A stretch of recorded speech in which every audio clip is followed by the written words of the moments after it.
next topic that is about the oogenesis. Oogenesis, this means production of ova. This means ovum. Today we will take the complete knowledge about the oogenesis. आखिर maturation जो है 13 week से ही start क्यों होता है, वो birth से ही start क्यों नहीं होता? जब oogenesis का फॉर्मेशन, दिस मीन्स ओवम का formation, this means oogenesis process जो है अगर बर्थ से प्रीनेटल लाइफ से ही स्टार्ट हो जाता है तो मैचुरेशन बर्थ से ही स्टार्ट क्यों नहीं हो जाता? आखिर वो 13 इयर्स 12 इयर्स से क्यों स्टार्ट होता है? हम लोग कंप्लीटली इसके बारे में नॉलेज लेंगे। ओके, आइए देखते हैं। फर्स्ट ऑफ ऑल, ओवरी की ओवल में क्यूबॉइडल जर्मिनल एपिथेलियम होता है। अगर सेल के लेयर पे बात किया जाए तो प्रीमोडियल जर्म सेल्स होता है। ओके, ओवरी के वॉल में क्यूबॉइडल जर्मिनल एपिथेलियम होता है। अगर सेल्स के लेवल पे बात करें तो प्रीमोडियल जर्म सेल्स होता है जो ओवरियन वॉल में होता है। और जब प्रीमोडियल जर्म सेल्स में मिटोटिक डिवीजन होता है, ओके, दिस मीन्स मल्टीप्लिकेशन होता है, तो ओगोनिया का फॉर्मेशन होता है। प्रीमोडियल जर्म सेल्स डिप्लॉयड होता है, ओगोनिया भी डिप्लॉयड होता है। और जब ओगोनिया में ग्रोथ होता है तब एक प्राइमरी ओसाइट का फॉर्मेशन करता है। ओगोनिया और प्राइमरी ओसाइट कोई दो नहीं, ओगोनिया ही प्राइमरी ओसाइट है। अंतर यह है कि ओगोनिया जो है, ओगोनिया का नंबर बढ़ता है, ऑर्गेनिया सेल में इंक्रीज करता है और ओगोनिया में ग्रोथ होता है, न्यूट्रिशन इसका कंप्लीट होता है, तब एक प्राइमरी ओसाइट का फॉर्मेशन करता है। प्राइमरी ओसाइट का फॉर्मेशन क्या करता है? ओगोनिया का जब साइज बढ़ जाता है तो उसी को हम लोग प्राइमरी ओसाइट कहते हैं। ओके, जो प्राइमरी ओसाइट भी डिप्लॉयड होता है। ये प्राइमरी ओसाइट तक का फॉर्मेशन जो है ये प्रीनेटल लाइफ में हो जाता है। दिस मीन्स बिफोर बर्थ हो जाता है। यानी कि जब कोई भी फीमेल का जब बर्थ होता है तो उसमें प्राइमरी ओसाइट होता है। ओके, तो उस समय इसका नंबर भी कितना होता है आप देख सकते हैं। इन पर ओवरी, आप जानते हैं कि ओवरी जो है 1 पेयर होता है, तो हम पर ओवरी की बात कर रहे हैं।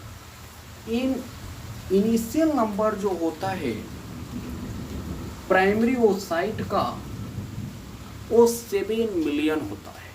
इनिशियल नंबर प्राइमरी ओसाइट का। आपको ये भी जानना चाहिए कि टोटल गैस्टेशन पीरियड जो है वो 38 वीक का होता है। टोटल गैस्टेशन पीरियड जो है वो 38 वीक का होता है और 25 वीक से oogenesis का प्रोसेस जो है वो स्टार्ट हो जाता है। ओके, तो इनिशियल नंबर जो है प्राइमरी ओसाइट का वो 7 मिलियन होता है। ओके, लेकिन एट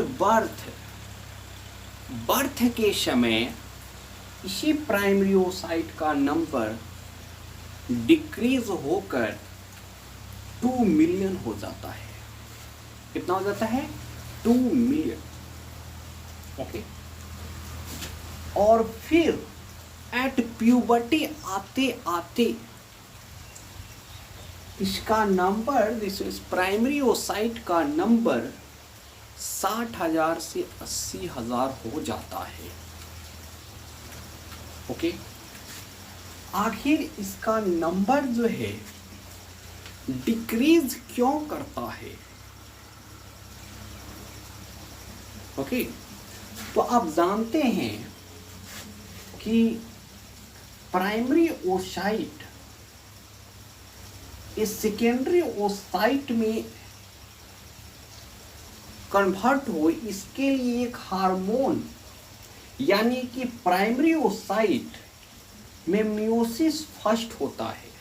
ठीक है, देखिए प्राइमरी ओसाइट हो गया, और प्राइमरी ओसाइट में पोस्टनेटल लाइफ में मियोसिस फर्स्ट स्टार्ट होता है। मियोसिस फर्स्ट स्टार्ट होता है, दिस मीन्स ग्रोथ फेज होता है। तो प्राइमरी ओसाइट में ग्रोथ होता है, तो मियोसिस फर्स्ट होता है। तो मियोसिस फर्स्ट में प्रोफेज फर्स्ट के डिप्लोटीन फेज में आकर ये होल्ड हो जाता है, रुक जाता है। Okay. Primary oocyte prophase first के डाइप्लोटीन फेज में होल्ड हो जाता है। ओके। उसके आगे इसका ग्रोथ नहीं हो पाता, आगे का प्रोसेस नहीं हो पाता। क्यों नहीं हो पाता?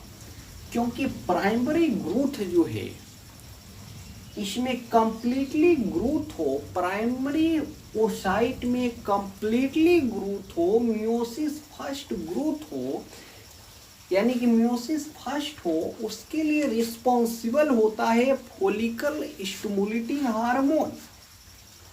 दिस इज प्राइमरी ओसाइट में मियोसिस फर्स्ट कंप्लीट हो, उसके लिए डिपेंड्स है on good level of FSH। This is follicle stimulating hormone. और फॉलिकल स्टिमुलेटिंग हार्मोन जो सोर्स है पिट्यूटरी सिक्रेशन है। फॉलिकल स्टिमुलेटिंग हार्मोन पिट्यूटरी से सीक्रेट होता है। ओके। तो आखिर इसका सीक्रेशन क्यों नहीं होता? अगर फॉलिकल स्टिमुलेटिंग हार्मोन का सीक्रेशन होता तो प्राइमरी ओसाइट जो है इसमें मियोसिस फर्स्ट हो पाता, मियोसिस फर्स्ट के पूरे फेज कंप्लीट हो पाते, और सेकेंडरी ओसाइट का और फर्स्ट पोलर बॉडी का फॉर्मेशन हो पाता। तो आखिर फॉलिकल स्टिमुलेटिंग हार्मोन का सीक्रेशन क्यों नहीं होता? तो आप जानते हैं कि पीनियल ग्लैंड जो है पोस्टनेटल लाइफ में पीनियल ग्लैंड होता है, और पीनियल ग्लैंड जो है वो मेलानिन को सीक्रेट करता है। पीनियल ग्लैंड जो है वो मेलाटोनिन को सीक्रेट करता है, और मेलाटोनिन जो है वो फॉलिकल स्टिमुलेटिंग हार्मोन के सीक्रेशन को सप्रेस करता है, इनहिबिट करता है। ओके। जिसके कारण फॉलिकल स्टिमुलेटिंग हार्मोन का लेवल कम होने के कारण प्राइमरी ओसाइट में कंप्लीट मियोसिस फर्स्ट नहीं हो पाता। ये प्राइमरी ओसाइट जो है प्रोफेज फर्स्ट के डिप्लोटीन फेज में होल्ड होकर रह जाता है। ओके। तो ये जो है फॉलिकल, ये पाइनियल ग्लैंड जो है अबाउट 12 to 13 ईयर्स के अबाउट ये पाइनियल ग्लैंड डिजेनरेट हो जाता है। जब ये पाइनियल ग्लैंड डिजेनरेट हो जाता है तो मेलाटोनिन का सिक्रेशन नहीं हो पाता, तो इसके फॉलिकल स्टिमुलेटिंग हार्मोन को सप्रेस करने वाला, इनहिबिट करने वाला कोई केमिकल नहीं होता, तब फॉलिकल स्टिमुलेटिंग हार्मोन का सिक्रेशन होता है around 12 to 13 years old age good amount, जिससे जितना जरूरत होता है प्राइमरी ओसाइट में कंप्लीट मियोसिस फर्स्ट होने के लिए, जितना एफएसएस का रिक्वायरमेंट होता है वो कंप्लीट होता है अराउंड 12 to 13 ईयर्स एज। तब ये प्राइमरी ओसाइट जो है सेकेंडरी ओसाइट में और फर्स्ट पोलर बॉडी में कन्वर्ट होता है। ओके, इसका ग्रोथ होकर secondary oocyte, okay, secondary oocyte और एक जो है फर्स्ट पोलर बॉडी का फॉर्मेशन करता है। लेकिन इसका नंबर जो है प्राइमरी ओसाइट का नंबर,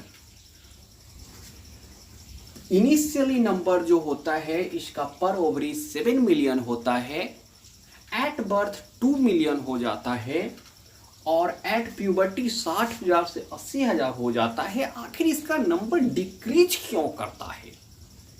तो आपको बता दें कि प्राइमरी ओसाइट का जब मियोसिस फर्स्ट होता है, दिस मीन्स ग्रोथ फर्स्ट होता है, ग्रोथ फेज फर्स्ट, तब ये प्रोफेज फर्स्ट के डिप्लोटीन फेज में ये होल्ड हो जाता है।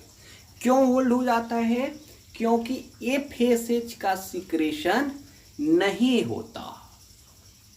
Okay, before 12 to 13 years is FSH का उतना अमाउंट नहीं हो पाता कि ये प्राइमरी ओसाइट में कंप्लीट मियोसिस फर्स्ट के पूरा फेज जो है इसमें कंप्लीट हो पाए, वो नहीं होता due to low level of FSH. तो ये प्रोफेज फर्स्ट के मियोसिस फर्स्ट में, प्रोफेज फर्स्ट के डिप्लोटीन फेज में प्राइमरी ओसाइट होल्ड हो जाता है इसका ग्रुप। ओके, तो ये प्राइमरी, इसका प्राइमरी ओसाइट का नंबर, प्राइमरी ओसाइट का लाइफ लॉन्ग टाइम हो, उसके लिए ये प्राइमरी ओसाइट फिर से ग्रोथ फेज में चला जाता है। ओके, लेकिन जितने प्राइमरी ओसाइट प्रोफेज फर्स्ट के डिप्लोटीन स्टेज में होल्ड होके रहते हैं, वो सारे प्राइमरी ओसाइट फिर से ग्रोथ फेज में नहीं जा पाते। ओके, इसी का यही रीजन है कि इनिशियल नंबर जो है प्राइमरी ओसाइट का 7 मिलियन होता है, एट बर्थ इसका 2 मिलियन हो जाता है। ओके, और एट प्यूबर्टी 60,000 से 80,000 इसका नंबर हो जाता है। ओके, तो अब देखिए ये प्राइमरी ओसाइट में जब 13 इयर्स के अबाउट फोलिकल पाइनियल ग्लैंड का डिजनरेशन हो जाता है और मेलेटोनिन का सिक्रेशन नहीं हो पाता और फोलिकल स्टिमुलेटिंग हार्मोन को सप्रेस करने वाला कोई हार्मोन नहीं होता, कोई केमिकल्स नहीं होता, तब फोलिकल स्टिमुलेटिंग हार्मोन जो है सिक्रेशन होता है और प्राइमरी ओसाइट में कंप्लीट मियोसिस फर्स्ट होता है और एक सेकेंडरी ओसाइट और दूसरा फर्स्ट पोलर बॉडी का फॉर्मेशन करता है। ओके, आप देखिए कि ये जो है ये प्राइमरी ओसाइट है। ओके, ये प्राइमरी ओसाइट है और प्राइमरी ओसाइट में जो है इक्वेशनल डिवीजन नहीं हो पाता, इक्वेशनल डिवीजन नहीं होता, अनइक्वेशनल डिवीजन होता है, जिसके कारण एक जो है सेकेंडरी ओसाइट और एक फर्स्ट पोलर बॉडी का फॉर्मेशन होता है। तो आखिर प्राइमरी ओसाइट में अनइक्वल डिवीजन क्यों होता है? ओके, आखिर प्राइमरी ओसाइट में अनइक्वल डिवीजन क्यों होता है? तो इसके जो भी इसमें साइटोकाइनेसिस होता है और साइटोकाइनेसिस होकर एक सेकेंडरी ओसाइट और एक फर्स्ट पोलर बॉडी का फॉर्मेशन होता है। तो साइटोकाइनेसिस जो है अनइक्वल साइटोकाइनेसिस इसलिए होता है कि इसके जितने साइटोप्लाज्म होते हैं, जो न्यूट्रिशन होता है, वो सेकेंडरी ओसाइट में ज्यादा होता है और फर्स्ट पोलर बॉडी में कम होता है। इस अनइक्वल डिवीजन के प्राइमरी ओसाइट के अनइक्वेशनल डिवीजन का क्या बेनिफिट है? बेनिफिट ये है कि सेकेंडरी ओसाइट में साइटोप्लाज्म और न्यूट्रिशन का लेवल इसमें ज़्यादा होता है और फर्स्ट पोलर बॉडी में कम होता है। जब सेकेंडरी ओसाइट में न्यूट्रिशन ज़्यादा होगा, साइटोप्लाज्म ज़्यादा होगा, तो ये अपने लाइफ को ज़्यादा लिव कर पाएगा। ओके, और ये फर्स्ट पोलर बॉडी जो है ये डीजनरेट हो जाता है। सेकेंडरी ओसाइट भी हैप्लॉइड होता है, लार्ज होता है, और फर्स्ट पोलर बॉडी भी हैप्लॉइड होता है लेकिन स्मॉल होता है, और ये फर्स्ट पोलर बॉडी डीजनरेट कर जाता है।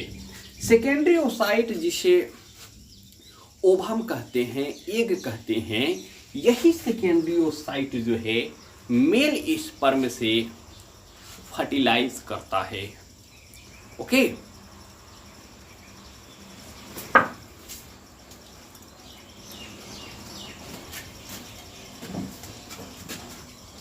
यही सेकेंडरी ओसाइट जो है मेल स्पर्म से फर्टिलाइज करता है।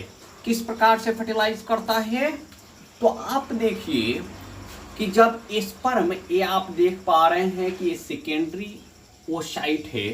ओके, जैसे कि ये सेकेंडरी ओसाइट है और सेकेंडरी ओसाइट में स्पर्म जो है मेल स्पर्म आता है और मेल स्पर्म अपना न्यूक्लियस जो है इस ओवम में सेकेंडरी ओसाइट में डोनेट करता है। ओके, वो अपना न्यूक्लियस, एक न्यूक्लियस जो है स्पर्म ओवम में सेंट्रियोल, डिस्टल सेंट्रियोल को डोनेट करता है, और फीमेल ओवम जो है एक अपना ओवम का एक न्यूक्लियस होता है। तो एक मेल न्यूक्लियस और एक फीमेल न्यूक्लियस ओवम में, और जब कार्योकाइनेसिस होता है तो इस में एक फीमेल का जो न्यूक्लियस होता है एक और न्यूक्लियस का फॉर्मेशन करता है। इस प्रकार से कुछ समय के लिए सेकेंडरी ओसाइट में 3 न्यूक्लियस होते हैं और तीनों न्यूक्लियस जो है हैप्लॉइड होता है। इसी कारण सेकेंडरी ओसाइट भी हैप्लॉइड होता है। ओके, और जब ये सेकेंडरी ओसाइट में जब मियोसिस सेकेंड होता है, ओके, मियोसिस सेकेंड होता है, तो फिर ये मेटाफेज सेकेंड स्टेज में होल्ड कर जाता है, रुक जाता है, क्योंकि यहाँ पर भी एक हार्मोन डिफरेंट होता है, एपीसी। यहाँ पर भी मियोसिस सेकेंड के लिए एक हार्मोन रिस्पॉन्सिबल होता है, that is APC, anaphase promoting complex. Okay, that hormone is responsible for converting secondary oocyte into OT. जिसमें मियोसिस सेकेंड के कंप्लीट प्रोसेस को होने के लिए एसीपी, एनाफेज प्रोमोटिंग कॉम्प्लेक्स का रिक्वायर्ड होता है। एक कॉमन प्रोवाइड करता है एनाफेज प्रोमोटिंग कॉम्प्लेक्स। तो ये जो है स्पर्म से ओवम में डोनेट होता है। सेकेंडरी ओसाइट में ये स्पर्म जो है वो डोनेट करता है। ओके, अब इसमें मियोसिस सेकेंडरी ओसाइट में मियोसिस सेकेंड होता है, और जब मियोसिस सेकेंड होता है एट दैट टाइम एक ओटिड का फॉर्मेशन होता है और एक सेकेंडरी पोलर बॉडी का फॉर्मेशन होता है। ओके, इस ओटिड का जो फॉर्मेशन होता है, इसमें एक ओटिड में 2 न्यूक्लियस होता है, एक मेल न्यूक्लियस होता है और एक फीमेल न्यूक्लियस होता है। और जो सेकेंड पोलर बॉडी का फॉर्मेशन होता है वो जो है उसमें फीमेल न्यूक्लियस होता है।